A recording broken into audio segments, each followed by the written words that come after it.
प्यार से कहिए। और शासन जी, बहुत देर से आप सब बैठ के इस पवित्र दर पर संतों के वचनों का आनंद ले रहे थे। संतों का जो होता है वो प्यार में बंधा होता है। एक एक पहलू होता है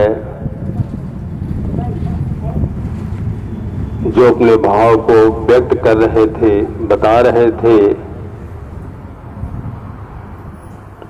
इस मालिक की कृपा है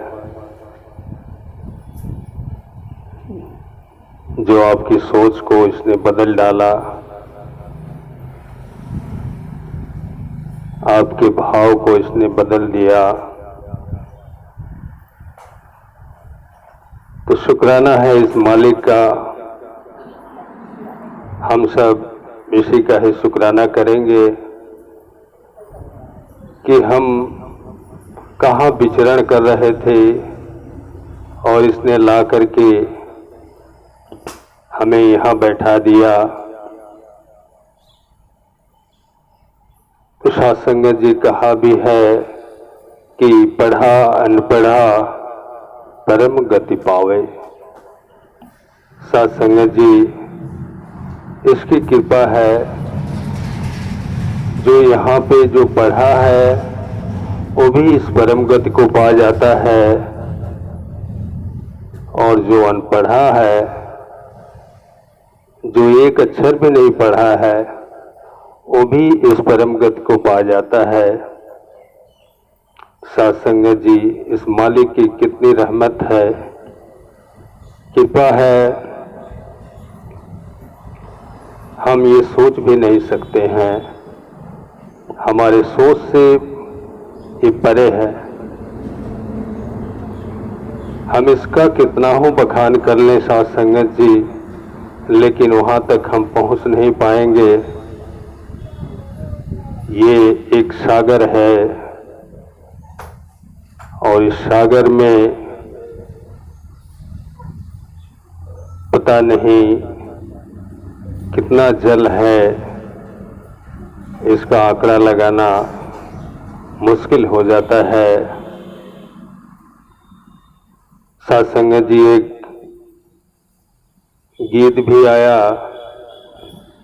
कि ओहरे ताल मिले नदी के जल में, नदी मिले सागर में, सागर मिले कौन से जल में, कोई जाने ना।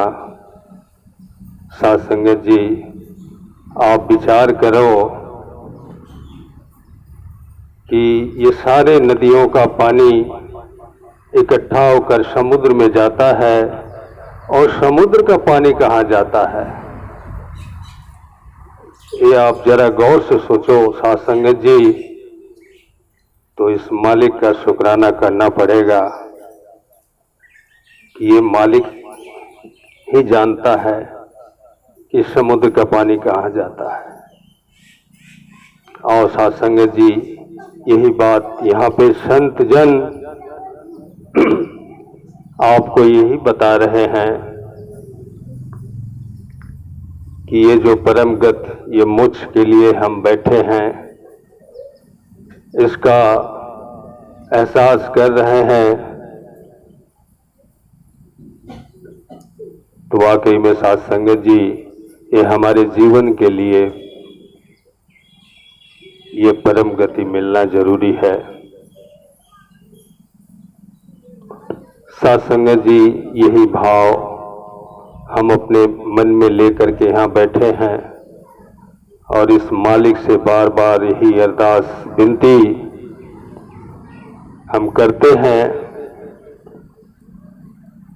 कि मालिक, जो भी भाव हमारे मन में है वो भाव को बख्श लेना, कृपा कर देना, ताकि हम भी तेरे दर पे ये शुक्राना का भाव लेकर के आ सकें।